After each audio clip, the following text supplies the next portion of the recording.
I should have asked you, do you prefer Steven or Steve? Steven. Yeah.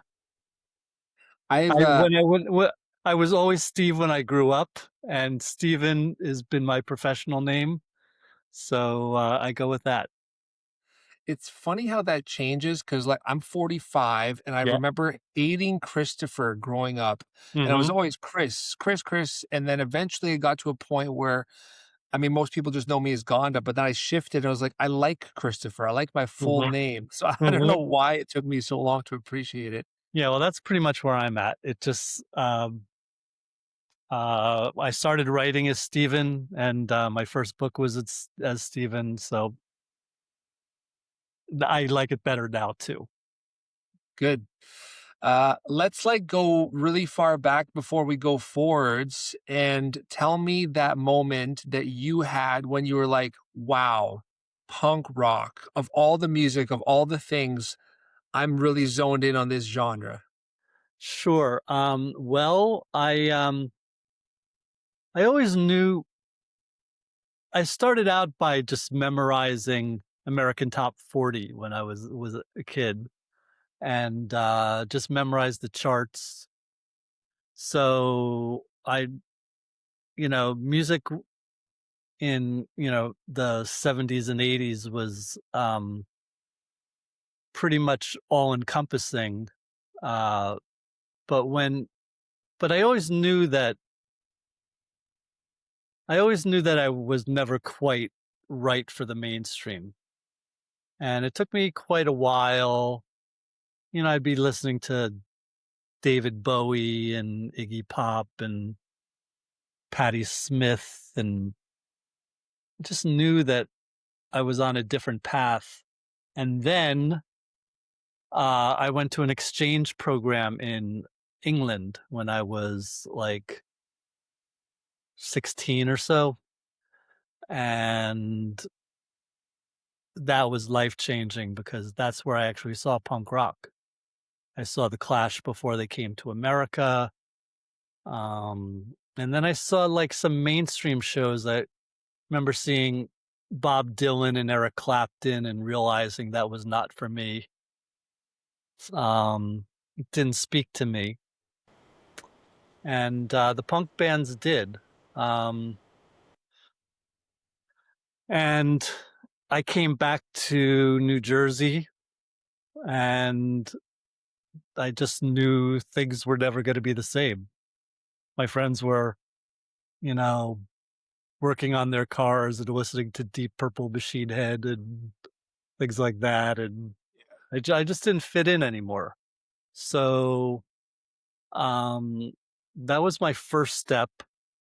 And then I went to college in Washington, D.C., got very involved in the punk rock scene there, which was the hardcore scene, the Mhm. original hardcore scene with Minor Threat and the Bad Brains. And so there was no going back at that point. There really wasn't.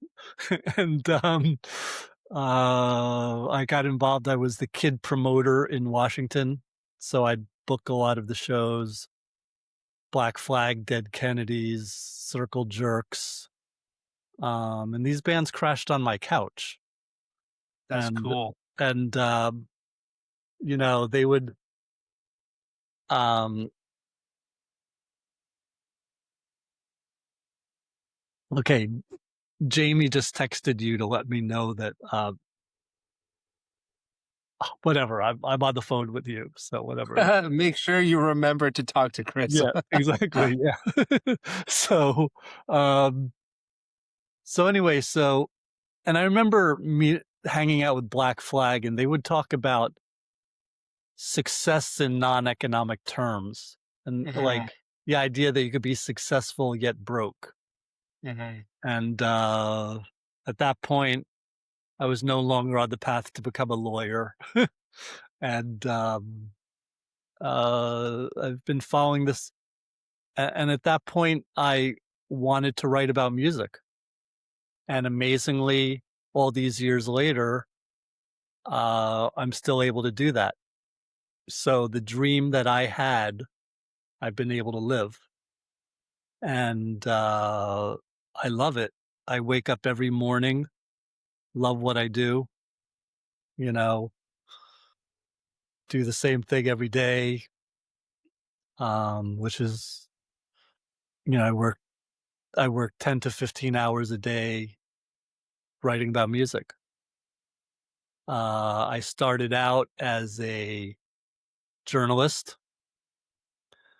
Then I became uh, I then I became a editor. Then I became a publisher. Let me jump in if you don't mind, because Yeah, you said something really cool there, which is, success is not about necessarily financial results. It can be viewed in a different way. And we'll go through your backstory, because I've done the deep dive, I've read the Wikipedia, I've seen yeah, all the bios and whatnot. But for you, what do you define success as now? Because we've got like what yeah, society tells us or yeah, has told us the last yeah, 50 to 100 years. But yeah. like you, I think we're on the same page where success is like, at least for me, Hmm. uh, is fucking waking up happy Yeah, and loving what I do and yeah, feeling rewarded.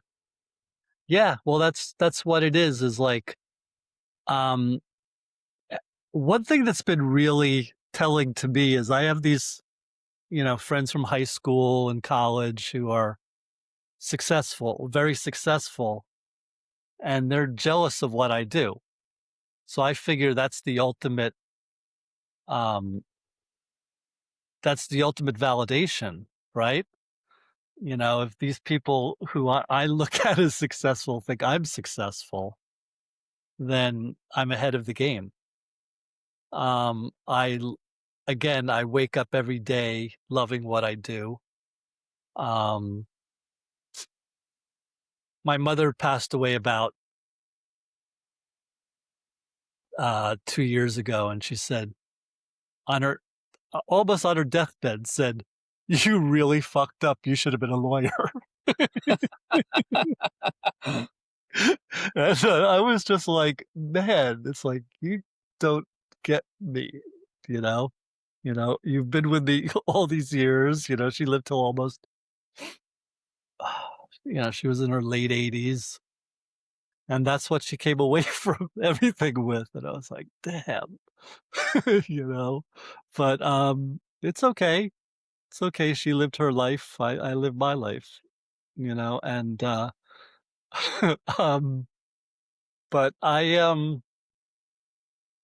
the idea of living on your own terms is the ultimate freedom. Um, my daughter's 14, and I didn't get married till very late in life. Um, but she plays music. She kind of and she's kind. I mean, not that I'm a musician really, but she's she knows music like I know music. Like she's learned from me, how to what bands are good and what bands are not good, and we'll tell you the whole history of Metallica or something, or she'll Hmm. she'll know the entirety of it. I've I've kept her away from the punk rock, um, because it's a little complicated. I don't really want to force it on her. Yeah, that makes sense. Yeah. So if she comes along uh and wants to, if that's her choice, I'm all for it. But she plays Metallica and Iron Maiden, and she listens to the Jonas Brothers, whatever. But this is what this is her choice. Maybe things will change, but I'm not going to change her for that. Yeah. Um, You want her discovery to be organic rather than you putting your preferences on her. right. Yeah. Like I have friends who pl- have, daughters who are teenagers, and they play with them Ministry and stuff like that, and I'm like, I don't know, man." It's I mean, if they really like Ministry, that's one thing, but I kind of feel like that's almost like forcing it on them, and, I don't wanna Mhm. be doing that, but, anyway, so I think I got a little, uh, waylaid with this conversation, but the punk rock thing just stayed with me. Um, I wrote I'm probably best known for the book American Hardcore, Yeah. and, became a pretty popular film, um, and, not to name drop, but it's more just to say that, like, this punk has been part of my life all along, and, uh, I wanted to tell the history properly that hadn't been told, and, so I think I did a pretty good job of that, but, Absolutely. now I wrote this trilogy of books, When Rock Met Disco, When Rock Met Reggae, and When Rock Met Hip Hop, which is what we're Yeah. working right now, and, those were I liked all kinds of music, I never really had, um I mean, punk was the thing that spoke to me the most, but, I grew up in around New York. My, I lived in New Jersey, but my dad worked in the Lower East Side of Manhattan, so, Yeah. Let me let um me, uh, let me ask you about that just because I wanna steer the conversation as best I can. Yep, So, you just mentioned that really cool fact about your mom and how yep, on her deathbed, she's like, "You should have been a lawyer." yep, You grew up in a Jewish family, and you're yep, traveling to Manhattan to work at your dad's print shop, which yep, I find really telling for the fact that you became a writer and you're working right, with books and whatnot. yep. But, like, growing up in that Jewish family, how did you become an outsider and have a punk rock attitude and follow your passion rather than what the family expected of you, so to speak? I think everyone in my family my dad thought it was kinda cool. Um, he knew a lot of the guys from the nightclubs in New York City. He, um he was kind of an outsider himself, but everybody in my family, like my outside family, thought I was nuts. They just thought like this is uh no way to this is no way to live your life, basically. And everyone in my family was doctors and dentists and things like that, you know, real jobs. and uh you know I just I always felt like outsider is being Jewish is kind of an outsider, being into punk rock. Punk rock scene was actually very Jewish. That's something that people don't really talk about. Really? The Ramones were Jewish. You know a lot of the members of certain members of the New York punk scene was, and the New York hardcore scene. The Beastie Boys, all those guys. Um, it was it was a very outsider Jewish kind of thing. Um, Even in Los Angeles, a lot of those guys were, you know, undercover Jews. So, so, Do you think that has anything to do, like, from your experience becoming a writer and a filmmaker and yeah, a DJ, do you think that a lot of that push towards, the punk music might have been from a family environment where they're really pushing heavily on a certain identity or a certain religion, or you have to get this job to be yeah, successful? yeah, People saying, "No, man, I wanna express myself." yeah. Oh, 110%. I would even say 100%, right? Because I had this vision of what I wanted to do with my life, and it just didn't fit any definition that I was given. Um, and I'm really proud that I've been able to do that. I mean, I'm really proud I've been able to do this.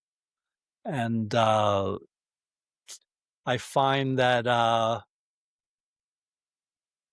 my dad ran like a little print shop in the Lower East Side, and, we grew up around mobsters and we grew up around, you know, uh, we grew up around, um, like, there's a lot of like really bad, like, characters that ran around of all persuasions that grew up in that lived in the Lower East Side of Manhattan back in those days. So it w to be an outsider was not, unheard of for what I was living. So, um, I feel like it's been quite a battle, uh, but I think I've achieved what I've wanted. Yeah. What was the print shop like? What kind of stuff were you doing there, and how did that become kind of like a portal to you being a writer and a published author? Well, my father didn't print books. My dad printed, how would you describe them? Um, they um, I don't know if you've ever been to these places where they don't really do it too much anymore, but um, they were like for gambling where you'd peel back a card and it would say like bar bell, that kind of Oh, stuff. okay, okay, okay, yeah. Yeah. So, that's what my dad did. And it was like he dealt with some really dodgy characters. And a lot of them, we were in the Italian Lower East Side. Like I said, a lot of mobsters, Yeah. a lot of dirty business. I remember the San Gennaro festivals, one of the big festivals, Italian festivals in New York. And I remember like the priests and the bishops would come by and ask for the winners out so they could like steal all the money. You know, these are the kind of memories I have. So I was always around like some pretty bad characters. But it was like a little print shop. It was like a three man shop. Yeah. And it was like old print machines and old printing presses, I'm sorry. And it was it was a strange life. Um Unconventional life, Yeah. you Do know. you do you think that,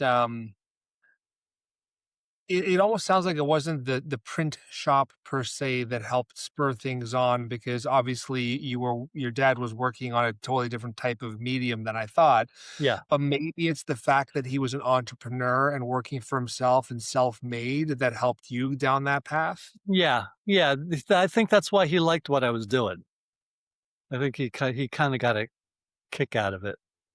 Um, and then he married this very kinda conservative woman who, wasn't having it, was just had a very, um, conservative way of looking at the world, like anybody who was a expert or a professional you listened to, Mhm. and, so that was a strange thing. So as I said, so when I was in high school, I failed English class because the teacher said I couldn't write. Mhm. I would love to meet that guy now,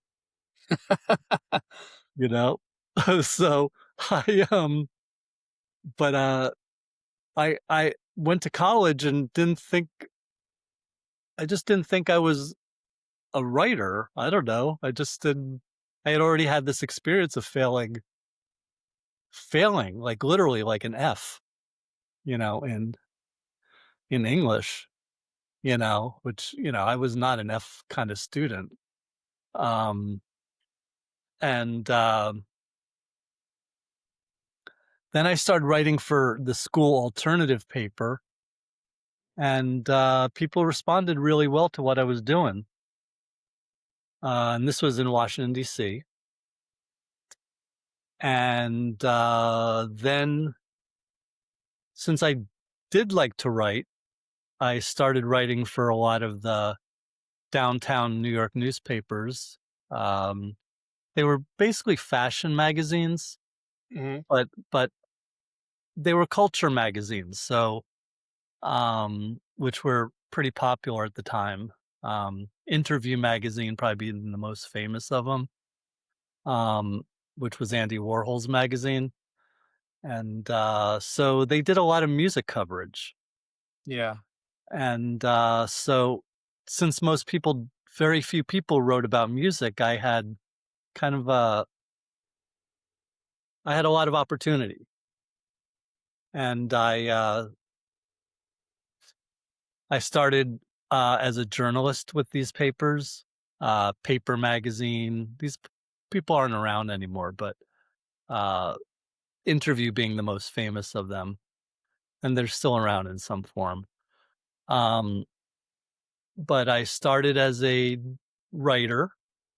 The first article I did was Harley Flanagan of the Cro-Mags, because I was the only person who in their world that knew anything about hardcore punk rock Mhm. or anything. So, because for New York back then, the music that was popular was hip hop, it was new wave, or what I guess you would call it new wave. Artistic music is Yeah. probably the best word I could use for it. So I started writing about um, punk and hardcore and hip hop. And now you're starting to see my background in terms of being the person to write when rock met hip hop. Yeah. Because that was the first interview ever with the Cro-Mags. I did the first interview ever with Public Enemy. Um, so I was very much tied in with all this stuff. I knew all the guys from the original Def Jam label. I knew the Beastie Boy. I did the Beastie Boys' first magazine cover. Um, That's wild. yeah. So let me ask you, Stephen, you have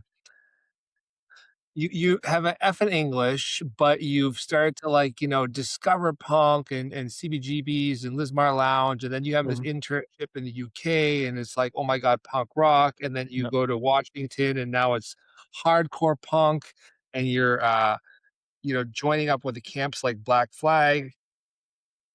Do you think that people really start to resonate with your writing because it was more about the authentic love and appreciation of the music rather than a focus on the quality of the writing?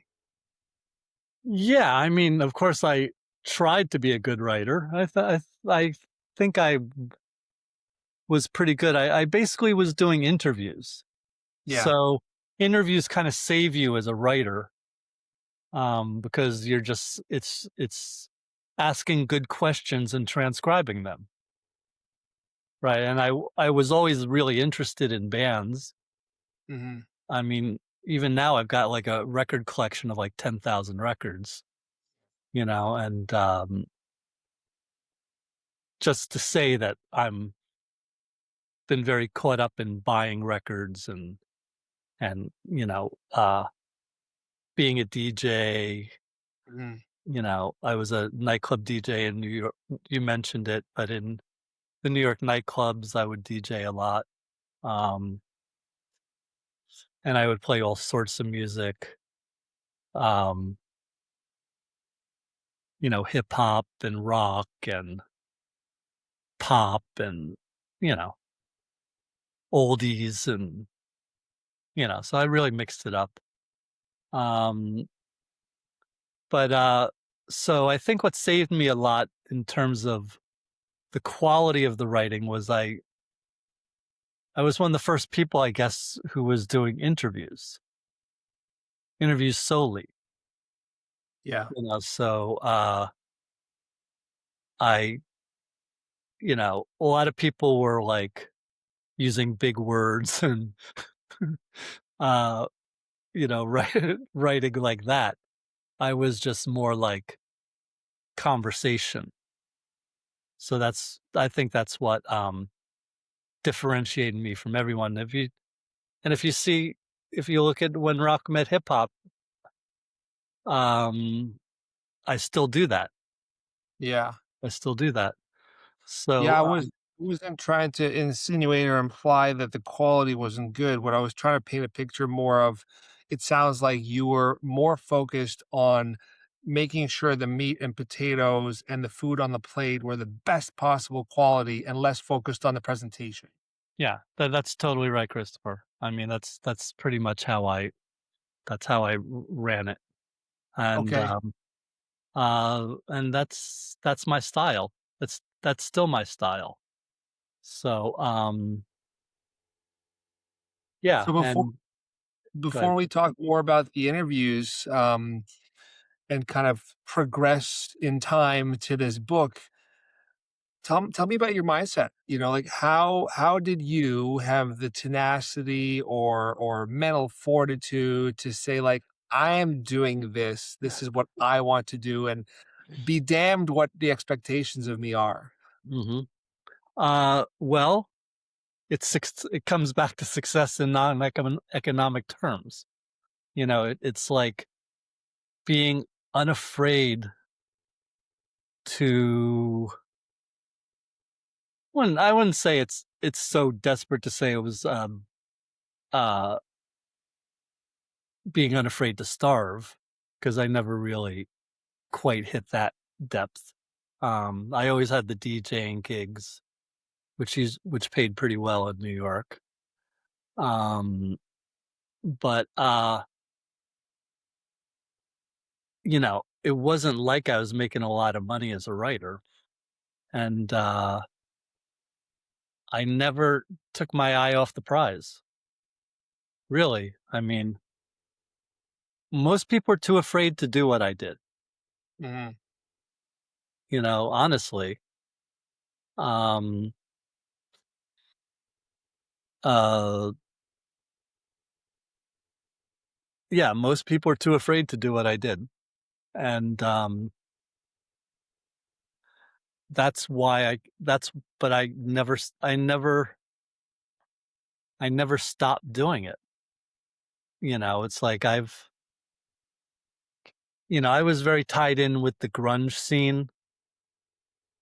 Um, Over here, you'll see the Soundgarden and Faith No More gold records.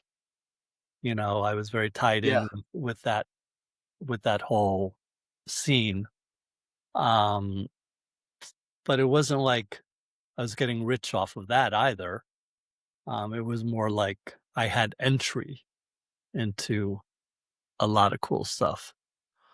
But it wasn't like it didn't translate into it didn't translate into big money. Yeah, Yeah. Which yeah. is fine. I mean, you found obviously a passion. I'm reading a book now called Ikigai, which is basically the Japanese word for, one's life purpose. And they're saying one of the successes to long life is to do what you love or are passionate about every day, your Ikigai. And it sounds like for you, that is music, similar to me on the back end, right? Writing about it, talking about it, learning about it, promoting it, not Mhm. necessarily making it. Um, what for you was the interview style or the aha moment? Like, how did you go into an interview? Was it just a list of questions that were fascinating to you? What was the path that led you to big things like Public Enemy interviews, Beastie Boy interviews? Because those are amazing milestones. Yeah. Um, I did my research. Like I remember, um, Lou Reed had this reputation for being very difficult, and I interviewed him a few times and got along with him really well. And he goes, "You're one of the few people who spend the time to understand me," Yeah, and I think that's pretty much speaks for what I've done. Um, I was totally um fixated on uh not just having a smart interview but letting them know that I know what they're about. And that's always been it. That it sounds awfully simple, but it's like you want them to know that you get it, yeah. you know? So I have still really good relationships with bands who I kind of describe hardcore, but I also describe the music scene in general as kind of like being a war veteran where you could pick you could not see them for 20, 30 years and pick up a conversation like it was yesterday Yeah. because you have this common experience, you know. In fact, I know you want to talk about personal experiences that we've all been through, and I almost died of cancer a few years ago. And uh just because we're talking, because I know Yeah. you want to talk Yeah. about some of these kinds of life-changing moments. And so there were a lot of people I hadn't seen in, you know 10 years, you know and I was able to pick it up like it was yesterday, because not because of their empathy or sympathy for me, but because um we had this relationship that survived everything, Mhm. right? And like I could pick up a conversation with any of these guys. It's like I was one of the first people to write about the Red Hot Chili Peppers, and I hadn't seen them. I hadn't seen Flea in like 20 years. And he was just like, "Hey man," just we just picked up like it was, like it was yesterday. Yeah. And I think that's the magic of it. That's the reason that I think that's one of the reasons that's, you say you do things for um why you do stuff, uh and why you keep doing the same thing over and over for 40 years, for 25 years or whatever it's been. um because you can pick because you do have you build these relationships, Mhm. and that's invaluable. Yeah. That's and it's validation, right? It's total Definitely. validation of what you've done. So that's the answer to that question we picked up on, 15 plus minutes ago. Well, I think that, research, like you said, is very important. Having an open mind and open heart is key, but also being unapologetically yourself. Authenticity is so key. And I bet you that a lot of these relationships that you have that you were able to, pick up on regularly are because they know that you're a real person who is passionate about the music and wants to engage in proper dialogue with them, is inquisitive and not just, starstruck and I'm doing this for the hell of it because it's a job. This is more than that for you. And that's kind of like the ethos of punk too, right? Is like, I'm just doing what I want to do for me. Hmm. Correct. Yeah, because there is no other reason to do it. Yeah. There's no other. There's no any um, legitimate reason to do this other than you want to, and uh, you live to do this. Yeah. I mean, I live to do this. I mean, like this book, this when rock met hip hop. I mean, it's it's just something I had to do. Hmm. It's not something um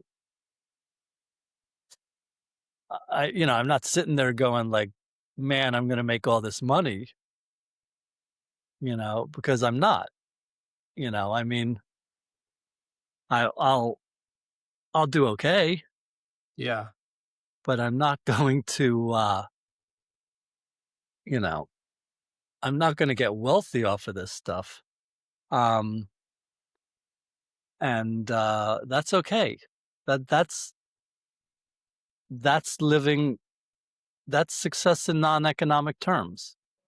I totally agree. You're compelled to do it for no other reason than the feeling, right? The feeling that I must write this, I must tell the story of how this came to be. Why don't we focus on that for a little bit? So, when rock met hip hop is the latest book. Mhm, Um, it happens to line up with some of the anniversaries of some of these amazing songs. mhm, I wrote down a couple notes. We got 40th anniversary of Walk This Way, which was Run DMC and Aerosmith, which is arguably like, the first crossover. mhm. Um, and even the music video had like that metaphoric crossing over of the band breaking through the wall, right? It was just such a well done video. 35th anniversary of Bring the Noise, probably going to be Anthrax. And then for me, a favorite was 33rd anniversary of the Judgment Night soundtrack. Thank I you. mean, I was a teen when that came out, and for me, the video was amazing, the music was amazing, and then you start to hear like, Booyah Tribe mixed with whoever Faith it was Faith on that. No More, Faith No Faith More. No More, thank you. Yeah, Faith No More, Booyah Tribe, and like even Pearl Jam and Cypress Hill, I believe, and Mhm, it was just incredible that these two things mashed together, and mhm. I'm sure I'm not the only one that felt like that was monumental. Clearly, you Yeah, did I mean, too. well, you notice in the book that gets a whole chapter that, Yeah. I mean, that's how important that record was. It's worthy of an entire chapter on it, Mhm. you know? I, think that was can't say it was the most I wouldn't say that it's the most underrated music form, but it's probably one of the most important modern music forms is, uh is the crossover of rock and hip hop. Mhm. Um, what I like to say is that music isn't black, music isn't white, it's gray. Music is always and music has always been that crossover of black and white, be it white soul or black rock. Yeah. It's always been this crossover. Um and never mind Elvis Presley, right? So it goes way back, and even the blues and that's like That's like black guys playing old British white instruments, right? Yeah. Like fiddles and, whatever. So, that's like the great secret, the great forgotten, the great that's the great forgotten history of American music. America's always been a crossover, Yeah. and I know people, right now in our history, uh, don't accept that, but, it's the truth. I think this book's very timely in that regard because it's reminding us that culture is a crossover. American Mhm. culture is a crossover, right? So, that's what, uh that's what I'm that's what I'm getting at, and uh, that's what music is, and don't forget this is part of a trilogy, Mhm. which was, started with When Rock Met Disco, and then was When Rock Met Hip Hop, and now is When Rock Met no, and then When Rock Met, Reggae, and now When Rock Met Hip Hop, and, you know, when I'm talking about When Rock Met Disco, I'm not telling you the history of disco, I'm telling you the story of how, disco was kind of like this orchestral music, and it was, uh, some of it was and some of it was like light jazz groups, but where disco really took off was when the rock bands started playing it. You know, Mhm. "Miss You" by the Rolling Stones, and, uh, "I Was Made for Lovin' You" by Kiss, and, "Do You Think I'm Sexy" by Rod Stewart, and Queen, and Blondie, and, even the Grateful Dead did disco, Yeah. so it's a much deeper story. When I'm talking about When Rock Met Reggae, it's not like the original reggae from Jamaica, it's when The Clash and Blondie and again, uh, uh, and The Police and, bands like that did reggae that made it, so such a big music form. And, of course, with rock met, hip hop, we're talking about Run DMC and Aerosmith. We're talking about, um, uh, Judgment Night. We're talking about Public Enemy and Anthrax. We're Yeah. talking about uh, Rage Against the Machine and House of Pain and Red Hot Chili Peppers and Faith No More, and And you a know, lot of those bands, like, that you just mentioned, I don't even know what form they would exist in or if they exist at all if metal or sorry, rock and hip hop hadn't met, right? Even whole genres like metalcore, love it or hate it, metalcore or new metal, sorry, mhm, that has so many roots in hip hop and yep, rock. yep, Would new metal even be a thing if we didn't have these crossovers? All art is borrowed or stolen somehow, and I think it's normal for over the centuries, music to have merged and cultures to have picked up on things and brought different things to light. What do you find like the most fascinating about what the hip hop rock crossover did for music currently? well, you know, some people have said, like, how could you write about new metal? Like, how could you write about Korn and Limp Bizkit and Linkin Park? But what's most fascinating to me about these bands is how many damn records they've sold. I mean, do you know that Linkin Park have sold 40 million records? I mean, that's more than Led Zeppelin, you know? I mean, Yeah, it's like so, it's so beyond the pale that, you know, uh, plus, you talk to like, uh,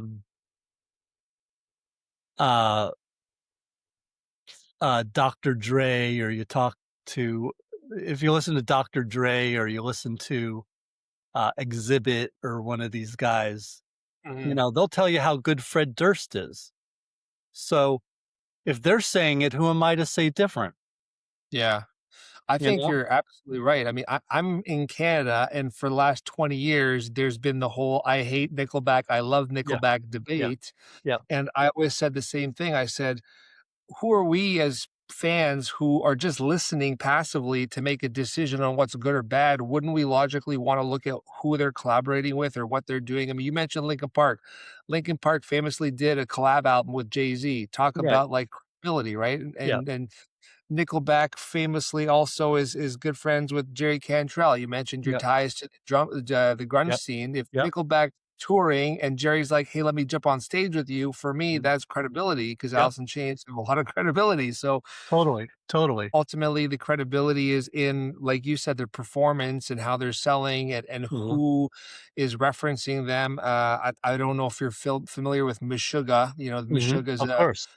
so Yep, they're not a band that's gonna be like, millionaires and play stadiums all over the world, but they're so talented that they're one of those bands when they come to town, all of the musicians are like, "Oh my god, we gotta go see Meshuggah," because the mhm, musicianship is on the next level. yep, Which I guess goes back to the beginning of the conversation where you said that the guys in Black Flag mentioned that success isn't about money. Success yeah, is measured differently, and maybe it's in the appreciation from other musicians is the success. yeah. Well, we mentioned Faith No More earlier, and, like, that's a definition of a band that, like, was a musician's band.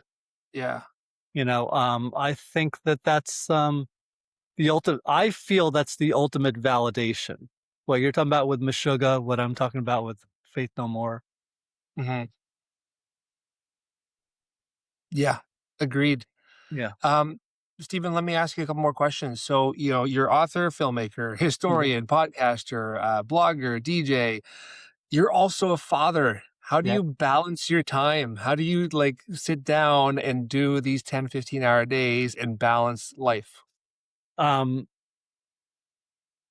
it's difficult, but, it's so important to me, because when I say, you know, I think it's my Instagram page, it's like the 3rd or 4th thing I list is father, Yeah. and I don't take that lightly. Um, I think, I'm old enough uh, to place an incredible importance on that. Um, my father worked probably more hours than I did, and, um,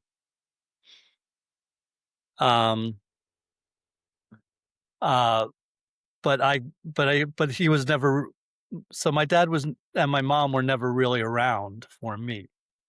Okay. So, but I think that was more indicative of that generation.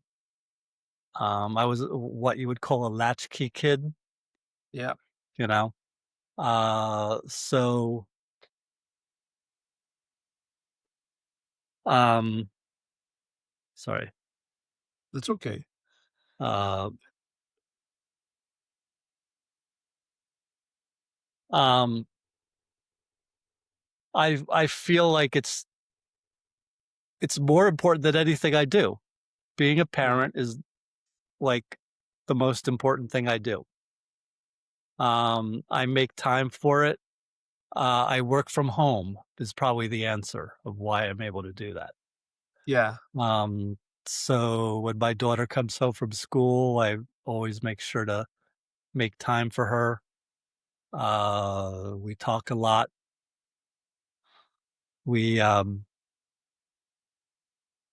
I try to relate to her. Mhm. Um, we have a very good relationship. Um, and I mean, to have a really good relationship with a 14-year-old girl is not easy. But we do. And I uh I value it, Yeah. and I I devote at least a couple hours a day to it. And I can't say enough about the importance of parenting. Um I because because you because you just raise a generation of dysfunctional kids if you don't, yeah. and there's a lot of love, um but it's not easy. It is not easy. It's like, uh I sacrifice I do make sacrifices even when I'm putting in all that time at work. Mhm. So, but I always make sure to give that time because, like I said, I didn't really have it as a kid. So I try to give, and I think I've been pretty successful with it. Good for So, you.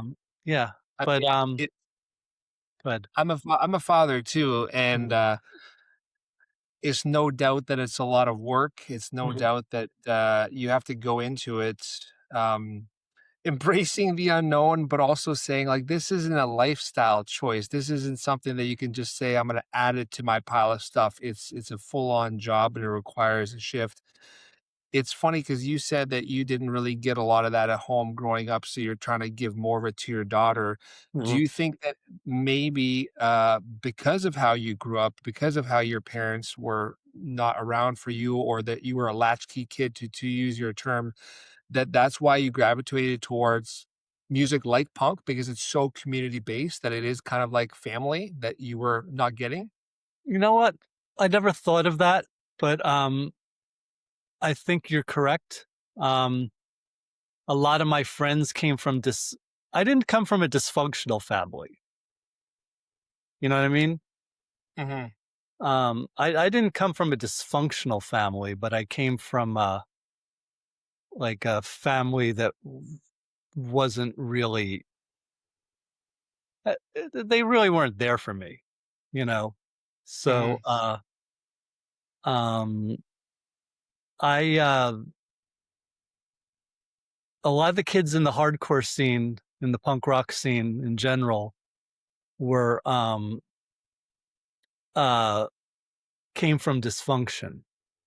Uh, I like to say that, uh, in the hardcore scene, I was friends with, uh, I was friends both with people with doctorates from universities and people who didn't graduate from junior high school, Mhm.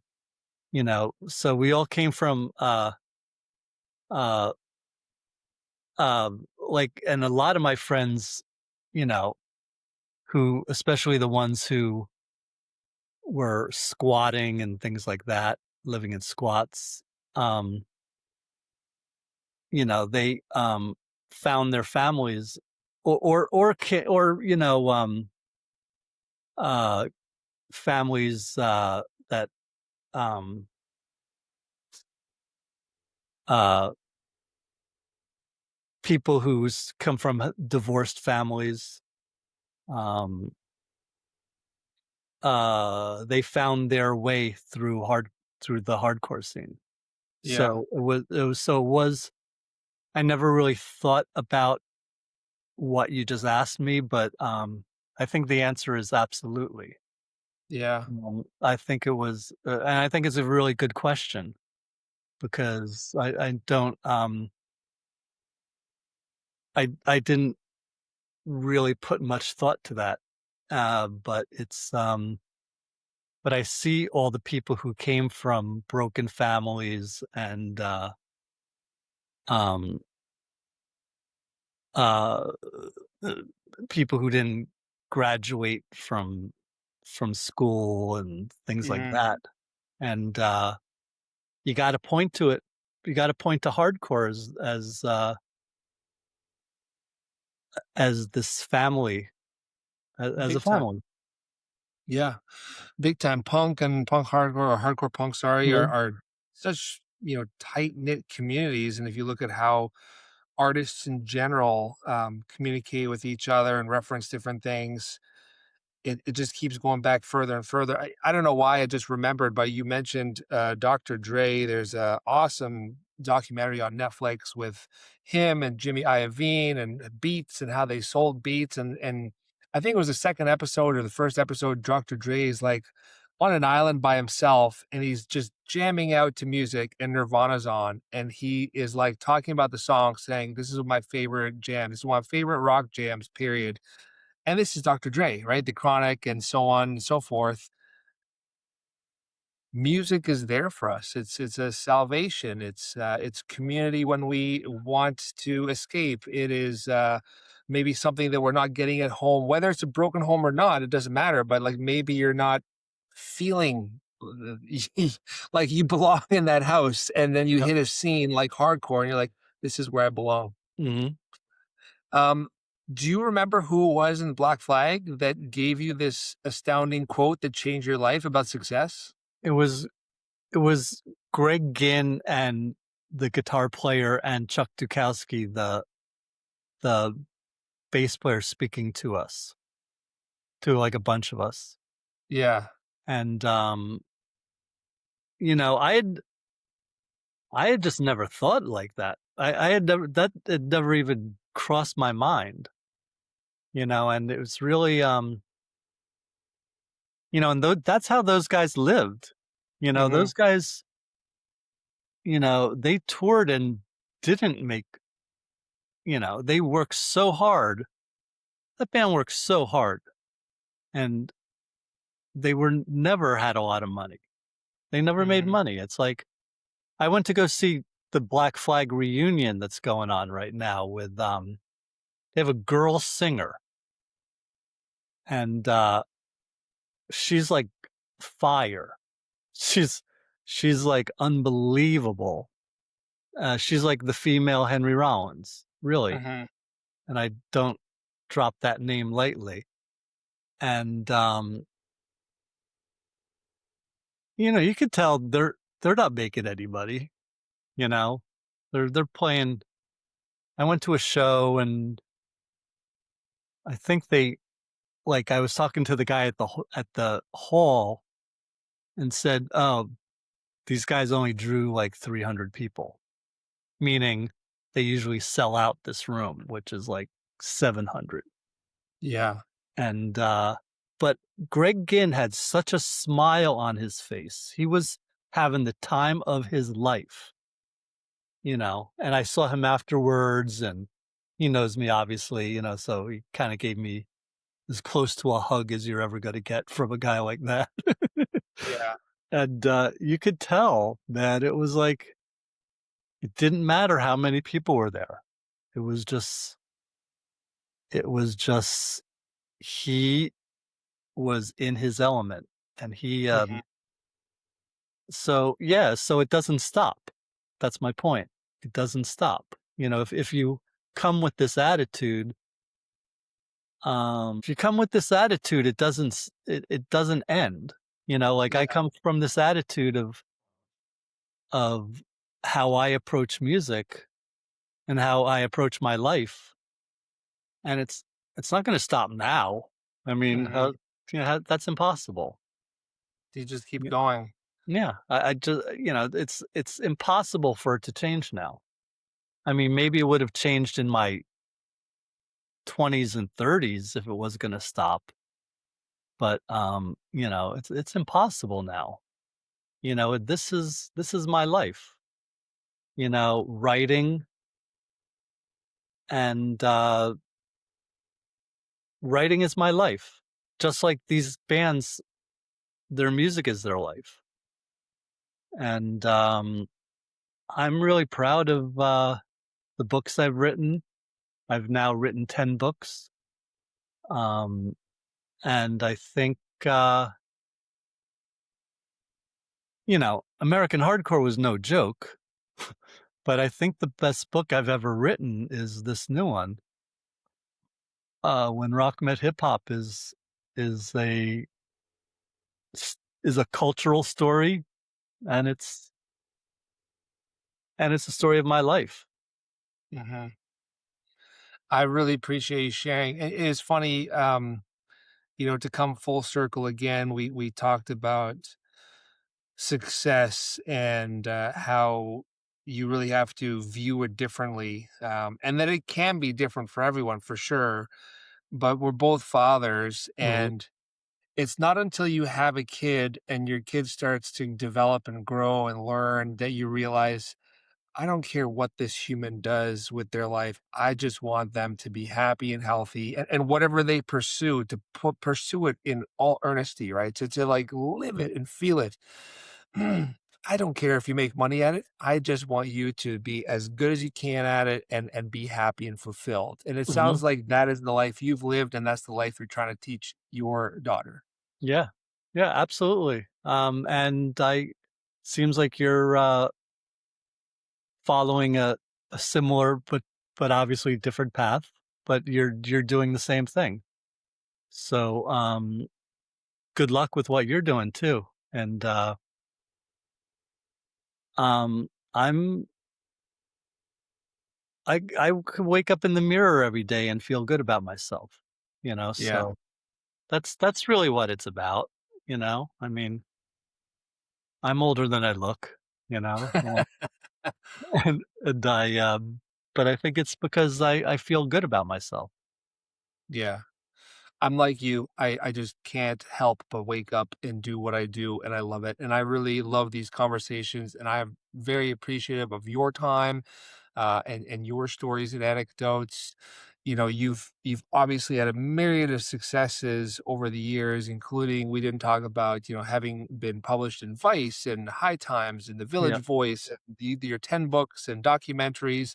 I love to end all of these chats with a really simple thing, which is the last word, where I say, you, Stephen, tell the audience what's an important pivotal lesson that they need to hear from you that will carry them forward in life. I think you have to live your life, and you have to be able to look in the mirror and know that you're living the best you could live, and, sounds very simple, but that's really the key to life. The key to life is being able to be proud of who you are and be able to look in the mirror and be proud of yourself.